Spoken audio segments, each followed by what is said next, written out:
Estamos de regreso a Un Punto y Contrapunto. La autoridad republicana llegó al INEGI, que hace una semana anunció que se suspenderán un censo y 3 encuestas. Veamos cuáles y el contexto. Luego de reconocer que en México hay al menos 1.200 fosas clandestinas y más de 40.000 personas desaparecidas, el subsecretario de Derechos Humanos, Población y Migración de la Secretaría de Gobernación, Alejandro Encinas, dijo que solicitará al INEGI incorporar en el próximo Censo de Población y Vivienda un indicador acerca de personas no localizadas. Este año el INEGI empezará a preparar el Censo de Población y Vivienda 2020. Además, entre febrero y mayo se realizará el censo económico. El instituto recibió una partida extra de 5.447 millones de pesos para ambos proyectos. Sin embargo, en su presupuesto regular, el instituto sufrió un recorte de 10.5%. Hace unos días, el INEGI informó que debido a esto suspenderá 4 proyectos con financiamiento externo y 8 sin financiamiento. El INEGI suspenderá el censo agropecuario, la encuesta nacional agropecuaria, la encuesta nacional de gasto en los hogares, la encuesta nacional de consumidores de sustancias psicotrópicas, la encuesta nacional de los hogares, la encuesta nacional de micronegocios, la encuesta nacional de trabajo infantil, encuesta nacional sobre confianza del consumidor y la encuesta nacional de población privada de la libertad. Las encuestas que recibían financiamiento de otras dependencias y que ya no se realizarán son la encuesta nacional de cohesión social para la prevención de la violencia y la delincuencia, la encuesta nacional de uso de las tecnologías de información en los hogares, la encuesta nacional sobre uso del tiempo, la encuesta nacional de acceso a la información pública y protección de datos personales y la encuesta nacional de calidad regulatoria e impacto gubernamental en empresas. Además, debido a la entrada en vigor de la Ley de Remuneraciones a Servidores Públicos, se recortaron salarios, se retiraron los seguros de separación y de gastos médicos mayores. Según el presidente del INEGI, Julio Santaella, sin las estadísticas proporcionadas por el INEGI, el gobierno de la República no podrá tener una radiografía que le permita la planeación de programas de apoyos. Punto y contrapunto. Tercer tema, nos vamos a quedar entonces, Fer, sin conocer cuántas mexicanas usan sustancias psicotrópicas, también la encuesta de poblaciones privadas de su libertad. ¿Por qué importan estos números? ¿Por qué deberíamos de tener un diagnóstico certero del efecto del problema del que nos vienen diciendo por lo menos desde el 2006 que es un grave problema en nuestro país, por ejemplo, el consumo de drogas? En general, yo siempre me he manifestado a favor de los recortes presupuestales, porque entiendo que un gobierno que llega tiene que poder poner nuevas prioridades. Y poner nuevas prioridades es hacer recortes en algunas instituciones, espacios, para poder redireccionarlos hacia las nuevas prioridades del gobierno, ¿no? Creo que de otra forma sería atarlo a las decisiones del pasado. Sin embargo, en este caso en concreto, sí me llama la atención, me parece escandaloso, porque justamente esta información nos sirve para ahorrar dinero, ¿no? Hay ciertos grupos importantes que reciben esta información. En primer lugar, yo hablaría de los académicos y los think tanks que investigan, que analizan los datos del INEGI para ofrecer información tal vez más digerible, ¿no? Si un ciudadano de entrada se mete a ver esas bases de datos, no necesariamente va a entender o va a poder sacar conclusiones. Y creo que estos académicos y think tanks hacen un buen trabajo. En segundo lugar, los propios ciudadanos, que tenemos derecho a saber qué está pasando en nuestro país para poder tomar decisiones, para saber en dónde nos encontramos, incluso frente a propuestas electorales, etcétera. Esta es información relevante. En tercer lugar, creo que hay muchas empresas e inversionistas que toman estos datos como referencia, ¿no? Por ejemplo, saber qué cantidad de personas tiene acceso a medios digitales, qué parte de la población dedica tiempo a la recreación o al trabajo, etcétera. Es información que es relevante sobre todo para empresas y demás. Y en cuarto y quinto lugar me parecen las más importantes, que debían de ser las más importantes para el gobierno, que son las ONGs, que no únicamente analizan información, sino que generan propuestas, y el propio gobierno. Claro, ¿no? legisladores, etcétera. Estos últimos 3 grupos, ¿no? Tanto los funcionarios públicos como los empresarios y las ONGs que generan propuesta, están reduciéndole costos al gobierno al momento de tomar decisiones basadas en datos, ¿no? Al no tener que apoyar a toda una comunidad, sino poderla especificar en aquellos sectores que son tal vez los más necesitados, los más vulnerables, poder tomar decisiones más centradas. Entonces, esta sí me parece una decisión del gobierno por demás extraña, ¿no? Recortarle el dinero al INEGI me parecería como de los últimos recortes que se pueden hacer, porque al final el gobierno va a tener que reemplazar con otro tipo de estudios que le permitan tomar estas mismas decisiones. Algo que no me gusta del INEGI es que da poca información sobre cuáles son los criterios por los cuales redujo estas encuestas y no otras, ¿no? Yo no sé si es más relevante que el país sepa, por ejemplo, los datos de acceso digital o los datos de población penitenciaria o de cohesión social para la prevención de la delincuencia. Entonces, no tener más criterios de por qué se eligió eliminar ciertos proyectos y mantener otros, creo que también hace muy difícil tener una opinión informada y saber si realmente esos eran INEGI debería los decirnos por qué está evaluando y por qué está diciendo exactamente estos programas. Razones. ¿Y qué razones son?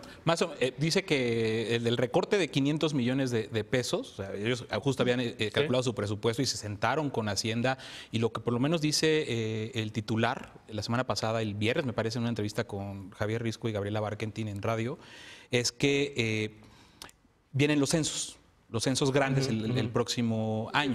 Los económicos. Entonces, que tuvieron que, el que está corriendo y el del próximo año, y que tuvieron que decidir recortar entre eso y las encuestas, justo por esa decisión, que incluso habla de la tabulación, de cómo se bajaron sueldos. Sí hace falta, o desde luego, más claridad de por qué tomaron la decisión. ¿Por qué en particular esas? Yo creo que a lo mejor en una de esas, si no nos lo explican bien, si no explican qué hubo en esas pláticas con Hacienda y demás, sí podremos empezar a presumir algo que es generar una cierta presión en grupos que hoy están activos. El hecho de la EMPOL, de la encuesta a población privada de la libertad, que es gravísimo, eso a mí sí me tiene bastante molesto. Parece una obligación levantar esa encuesta. Claro. Está previsto por la ley de ejecución penal. Está prevista por la ley. Fue parte de la propuesta de Alejandro Encinas. El no levantamiento de la encuesta. No levantar la encuesta, sí, es una decisión, pero creo que a muchos nos tiene muy molestos para visibilizar eso. Para que digamos cuánto nos cuesta la austeridad, cuánto nos está costando la austeridad. O sea, a mí me preocupa el censo agropecuario, ¿desde cuándo no se hace? Fuimos a renegociar el Tratado de Libre Comercio de América del Norte sin datos buenos sobre cómo está el campo mexicano. Al menos el año pasado no se hizo y lleva 3 años. Se ha cancelado como 3 o 4 veces. La de drogas. Son 500 millones de 12,129 que sí la aprobaron. Sí. Jesús Alfonso Santaella, que de acuerdo con Julio Volvinic fue impuesto por José Antonio Meade para disfrazar cifras de pobreza en 2015 en el módulo de condiciones económicas y lavarle la cara en términos de combate a la pobreza a Enrique Peña Nieto, es de los que más oposición mostraron al tema de la austeridad.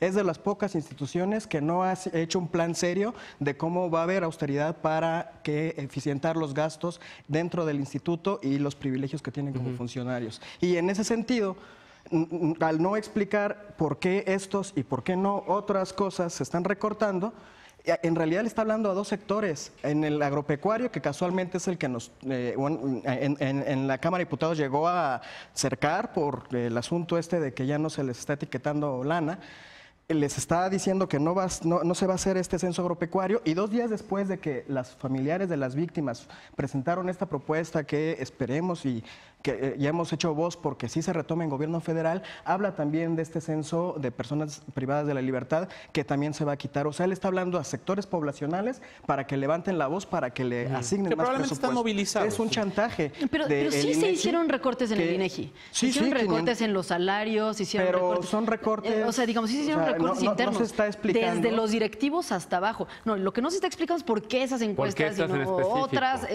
Falta información. Pero lo que voy es que también se está retando esta lógica del nuevo presidente, decir, podemos recortar y no va a haber consecuencias en los programas. Sí va a haber, ¿no? Y es natural que haya, y tenemos que asumir que va a haber, porque esto implica un nuevo gobierno, una nueva definición de prioridades. Pero me parece que recortarle a la información con la base en la cual tu propio gobierno toma decisiones, pues no hace mucho sentido. A mí lo que me preocupa muchísimo de la decisión de estos 14 instrumentos en particular es las poblaciones que quedan invisibilizadas ante la falta de datos. Claro. No es casual, por ejemplo, y no es correspondiente con la lógica de gobierno, que eso es lo que a mí me enoja. A ver, si hubo una ilusión en la transformación que implicaría elegir a Andrés Manuel López Obrador, era justamente que iba a interceder por los sectores menos favorecidos. Las poblaciones que encarceladas, ¿no? La población privada de su libertad es de verdad una de las poblaciones más invisibilizadas por todos los que menos derechos tienen, los que menos servicios públicos tienen. ¿Y esta era la mejor encuesta? Mucha gente se escandalizará y dirá, pero son todos delincuentes. Pues no, esa misma encuesta nos decía que había por lo menos 40% de los detenidos que tenían 2 años ahí en espera de un juicio, muchos de ellos sin saber por qué estaban detenidos, O por delitos menores y gente en situación de toda pobreza. presunción de inocencia, toda garantía procesal de poder no saber por lo menos de qué te están acusando y cuál es la pena que vas a purgar una vez pasado el juicio. Segundo, el tema del trabajo infantil.